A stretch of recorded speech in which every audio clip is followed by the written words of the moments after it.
What's up, guys? Welcome back.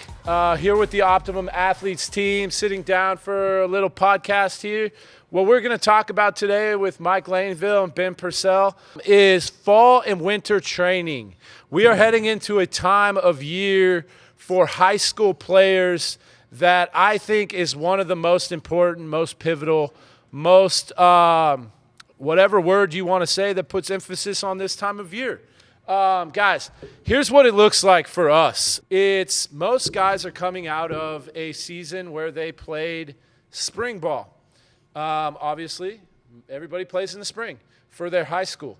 A lot of guys roll that into the summer. I'd say the vast majority of them roll that into the summer, into a full summer playing calendar.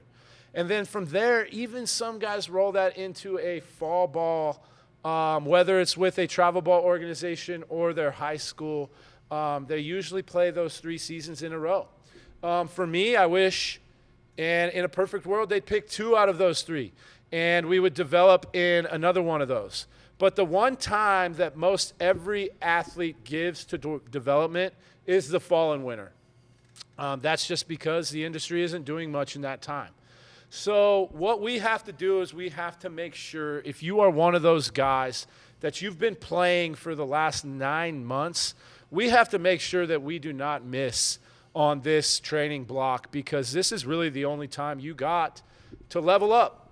So without getting long-winded here on one of the big mistakes that players make is taking too much time off during this time, not prioritizing the right things, thinking they have a lot of time during this window. But guys, there's a few simple parts that we have to hit.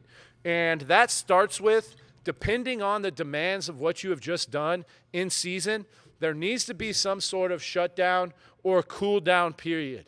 We are not big on just making guys stop throwing around here. But there has to be some sort of cool down, right? So what does that look like? Let's just say you just came out of a 40-inning fall ball period.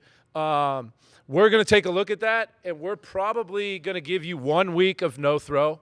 We're probably going to give you a week after that where you play catch 3 to 4 times, and you have 3 to 4 days where you are off. And then from there, we're probably going to have just another 2 weeks, 1 to 2 weeks of lighter throwing. Let's just say some light plyo drills and out to 120. Call that light throwing. That's going to take up, at least 2 to maybe 4 weeks to get this, to make sure you're cooled down, make sure your body's kind of bounced back, your system is bouncing back. And then from there, we're going to go to a very good on-ramp program. Mike, can you tell us what that looks like, man? What does an on-ramp throwing program look like here at Optimum? For sure, man. I think the biggest thing, just building off of the shutdown period, I think having the athletes sit down with their trainer or with their coach at that end of that period and coming up with a good devised plan, evaluating that previous season that they were just in, and then from there assessing where they currently are and then what their goals are going forward, right? Right. Then from there, we can build all the programming that we need. So whether you struggled with velocity, command, pitch development, you identify that in that post-season meeting, have that shutdown period, and then we get into our on-ramp. The on-ramp looks like it just kind of depends on what you're preparing for. Most guys are going to we're going to break down some plyo drills. Yeah. We have our different drills, starting with the pivot pick. From there, the roll-in, those are in the rocker, and the walking wind-up, those are our baseline drills. Based off mobility assessments, what we see in the throw, what we're trying to clean up movement-wise. We'll probably program some specific drills that are going to make the movement adaptations in the delivery and the throw that we want to make. Mm-hmm. And then from a health standpoint, we're going to program mobility stuff, strength stuff in the weight room, arm care stuff, all of those good things, and then have a really legit strength program, because this is the time that we're building that base. Should be a volume hypertrophy phase for most guys in the weight room, where they're packing on the pounds, packing on the size, and getting their bodies ready to, 1, level up, and 2, be able to accept the forces of what they're about to, demand out of their body. So on-ramp should be a 4 to 6 week long toss progression. You start probably around 90 feet for X amount of throws. build that up each week. We kind of follow the distance and intensity model, and then from there, if all goes well, we're either getting into some velo work or pitch development work. It's huge. Yeah. This is something, guys, that Mike just touched on that I think is missed by a lot of young throwers and a lot of parents out there as well, is a on-ramp or a chronic throwing load. What chronic throwing load is, guys, is that is basically the foundation that you have laid heading into your season. So what that looks like here is that on-ramp throwing phase. That's 4 to 6 weeks of making a ton of throws as we progress your long toss. And what that is going to do is that's just going to prep your tissue in your arm to accept a skill building phase. So guys, once we're on-ramped here and we've stacked throws for 4 to 6 weeks and we know that the throwing fitness is there, we're going to move into whatever your skill phase is. Ben, let's talk a little bit about what some skill phases here look like and what guys might be getting into, what different things they might be doing and prioritizing during their skill phase. Yeah, so each athlete kind of falls under 2 categories for the main needs that they are looking to acquire, and that's either velocity training or pitch development. So the first category, velocity training. I know a lot of people around here hear velocity training and think that we're just banging kids' arms and breaking them down and it's super unsafe, but we really take a detailed and structured process to this, making sure that they're bouncing back from these throwing days. So what a velocity throwing day would look like, typically for a newer athlete, it's going to be 1 time per week, and it's going to just be basic pull downs. It's kind of like you're throwing the ball from outfield to home plate, and all we're doing is tracking it. Each athlete gets about 5 to 8 throws. They do it once a week.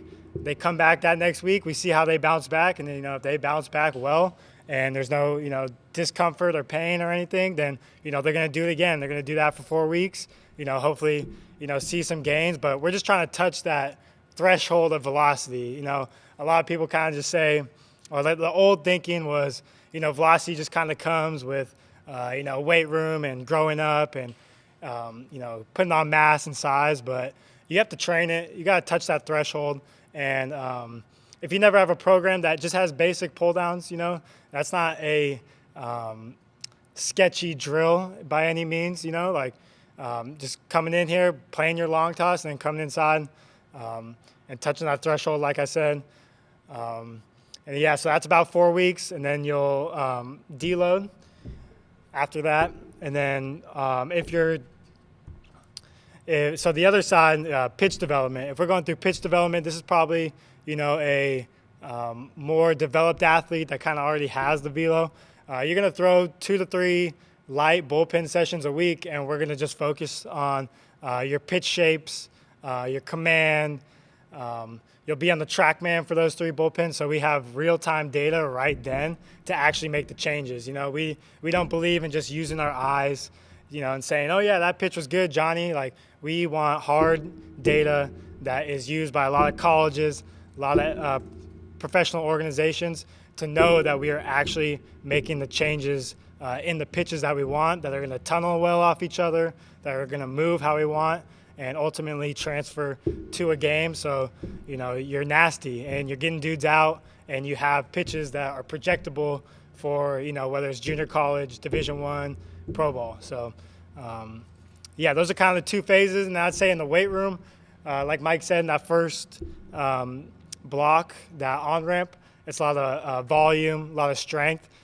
In the next session, in the velo session, our block, on the lifting side, we're going to strip some of that volume, and it's going to be more VBT, velocity-based training, where we're trying to move, light to moderate weight fast, and, try to drive that adaptation not only on the throwing side, but on the lifting side, and making sure that the weight room and the throwing intensity match. So, one day you're coming in, you're doing that velocity training, both in the throwing and the weight room, and then we're making sure the next day, you're recovering. We're not going outside, we're not playing long toss. It's 90 feet catch, light plyos, and just giving our CNS time to recover and give us time to make that adaptation in the athlete. That's just a very good explanation of how we build our skill building phases around here. Kind of the next putting the finishing touches on the fall and winter is kind of where this all comes together, guys. At the end of your skill building phase, whether that's mound or velo, we usually start steering guys to what we call blend to season. The weight room is going to mirror that. We're going to start seeing guys kind of pull a lot of that volume out of their program. We're still going to maintain some intensity in there, lifting big weights, moving fast, but we're going to see a lot more like baseball-specific positions show up in the weight room, and just a lot more maintaining type stuff. And then from there, we're going to start making the throwing and the hitting look a lot more game-like. So our pitchers are going to be going into high-intent bullpens where we're really trying to make their stuff, their pitches work off each other. It's not just going to be, hey, 10 fastballs, now 5 sliders. It's going to be, hey, we're sequencing, we're tunneling, we're making this game-like. And then one cool thing that we have, like towards the end of our winter phases here, is we got live ABs that go on in here, guys. And that's a really fun time for all of you, because you guys get to come in here, you get to compete against your peers, you get to compete against and with the guys that you've been training with all winter, and ultimately you get to see the training and the skill set that you have focused on kind of come to light. It's where it shows up, and hopefully we've done enough, and we make this transfer right into tryouts and right into your spring season. So guys, that's what a training block should look like heading into the fall. We got about 18, 19 weeks depending on your program. And if you break that down into the things that we just talked about, giving yourself 4 to 6 weeks to cool down, not 4 to 6, let's say 2 to 4 weeks cooling down, 4 to 6 weeks in an on-ramp, 4 to 6 weeks in a skill building program, boom, we're already at tryouts. So the clock is ticking, guys. If you don't have this plan in place, it's time to start getting one. Not saying our plan is the best one or the perfect one, but it's a good one. And you come in here, you get that plan, and you stick to it, things are going to happen, guys. So let's get things start to moving in that direction. Reach out today and give us a call about your winter and fall training programs. Thanks for listening, and we're here for your player development needs.